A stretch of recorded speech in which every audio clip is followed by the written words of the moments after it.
Hi there, this is Sue from Hometown to Homestead Gal. Today I am going to make a chicken stew, or kind of like the innards of a chicken pot pie, which I'm going to serve with those refrigerator biscuits that I got on a super good deal at Foods for Less on my last grocery haul.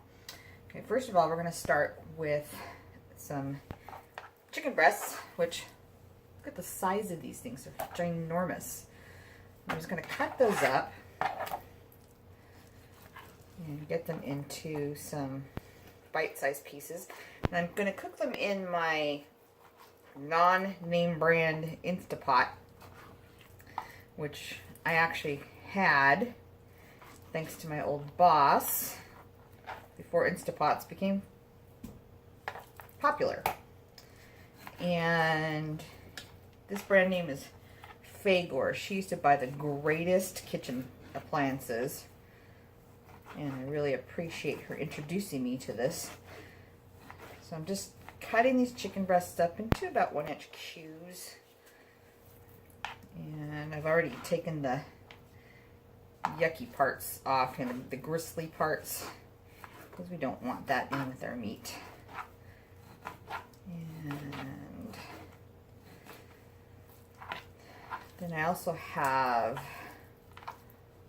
whole bunch of carrots and some of those. I have about a pound, maybe a little bit more, of the carrots that I'm going to cut up. And I have some of the sweet peppers that I got at the 99-cent store the other day, which I was so excited about. And let's go ahead, a little bit of cooking oil. I keep a grease jar next to my stove. A little bit of cooking oil in the pot.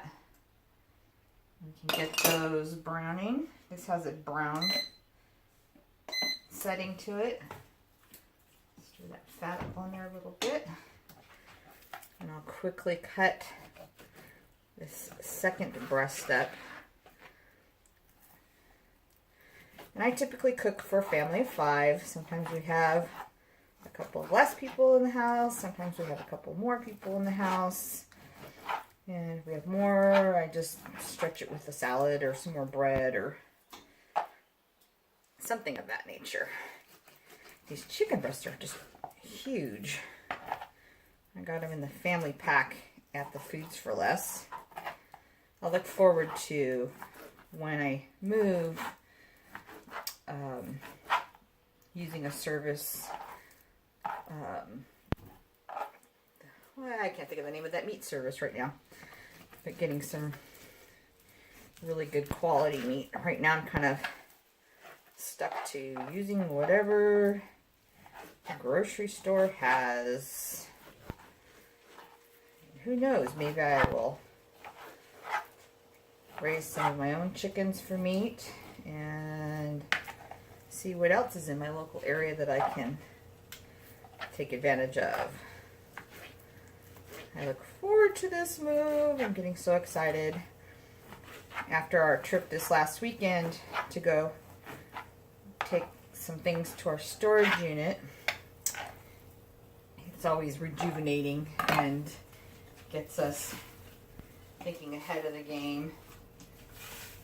So the hubby's been working on the back fence so that will look nice, because it was kind of old and tumbled down from when it was built in the 1950s, because we are in a 1950s tract home subdivision right now.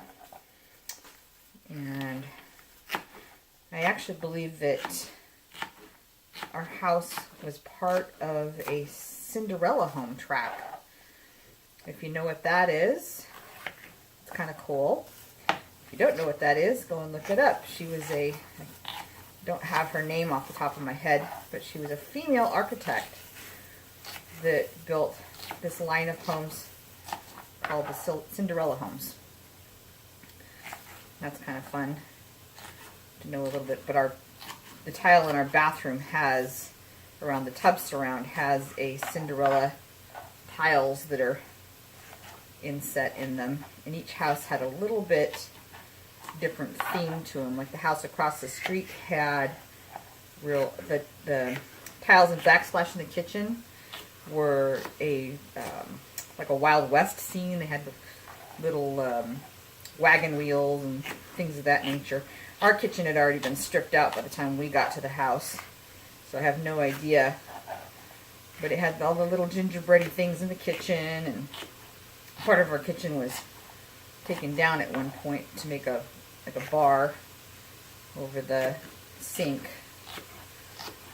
So I'm not real sure. Okay, I've got those bell peppers cut up, and I'm gonna cut the carrots up in about, oops, last one, about 1-inch pieces. Some of them are a little skinnier than others. Let's give this pot a little stir. Just browning the chicken up a little bit for a little extra flavor.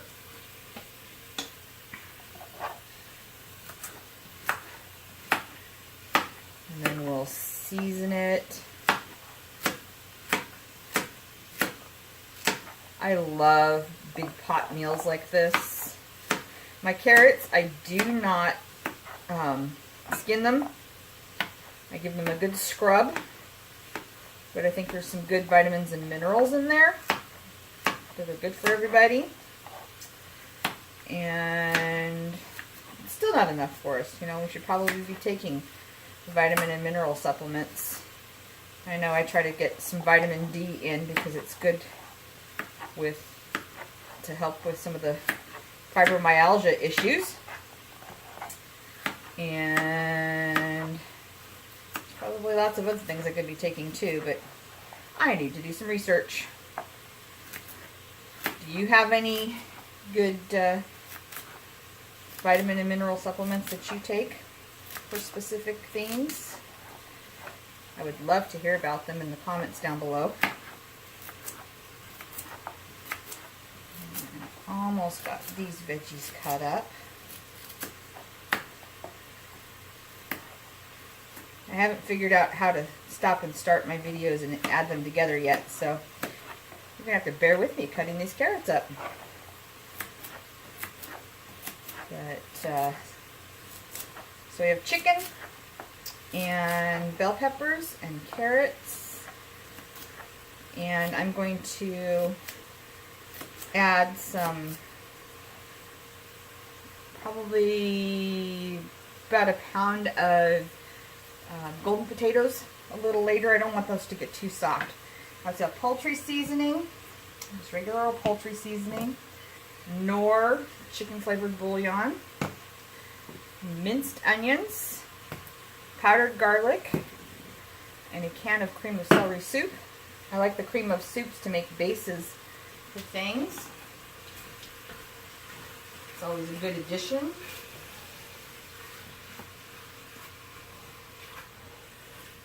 So, okay, we've got a good start here. Let's go ahead and put a little moist in there. 2 teaspoons of the chicken bouillon in there. And a heaping teaspoon of the poultry seasoning. I want this kind of the traditional chicken dinner flavored. And I'm going to do a half teaspoon of the garlic powder, and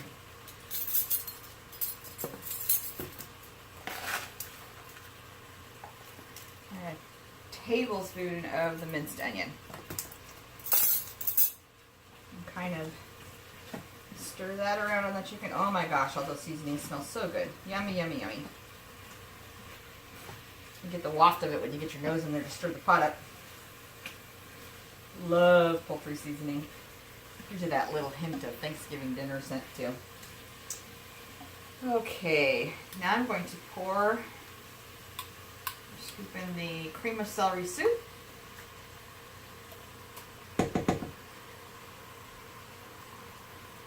You can use cream of chicken or cream of mushroom too if you like.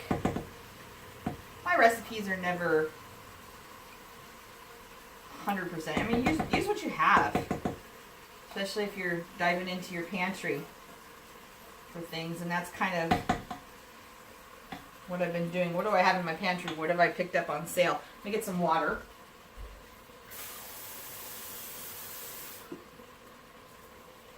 Get a little poured in from the can method. One. Well, that took the temperature down right quick. 2.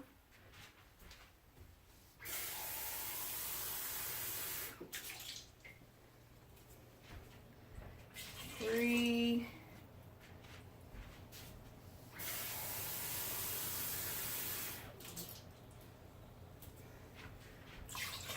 4. Let's see. And give it a good stir so all those seasonings and yumminess get evenly throughout the pot. And then I'm going to put my veggies in.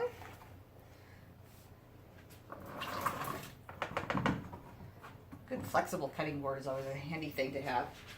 Into the sink that goes. We'll give this another stir. Let me check one more thing. If I have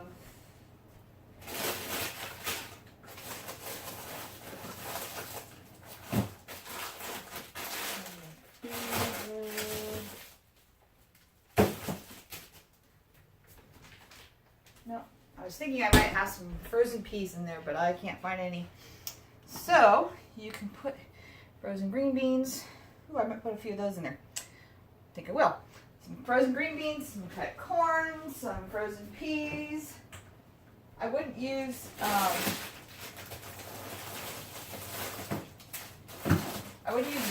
broccoli in it. I think the broccoli would be too strong of a flavor. And push these up a little. I wouldn't use canned vegetables because they would just turn out too mushy by the time this is done cooking. So in goes about a cup of frozen green beans. And if you're going to cook this for a short period of time, you can cook your chicken up really well. Add your seasonings and your gravy mix, you know, the things that are making the gravy. And then put your home canned vegetables in there towards the end so that they're not overcooked by the time you're going to eat them. And so this is what it looks like. Yummy, yummy, yummy chicken stew. Like I said, I'm going to add the potatoes. And when I add the potatoes, I'll check and see about 10 minutes before. Not when I add the potatoes, but about 10 minutes before I'll check and see if the gravy needs any thickening. And it should be well seasoned. So I'm going to put the top on this, and I'm going to cook it on slow cooker mode for the rest of the day until right before we get to eat it. And like I said, I'm going to put it with the Pillsbury biscuits, the refrigerator biscuits. Those are nice and easy to use. But anyway, I hope you enjoy this video. If you like the video, that would be appreciated. And if this is your first time here, I would appreciate the subscription. Anyway, this is me getting ready for our big move from hometown to homestead gal. Bye.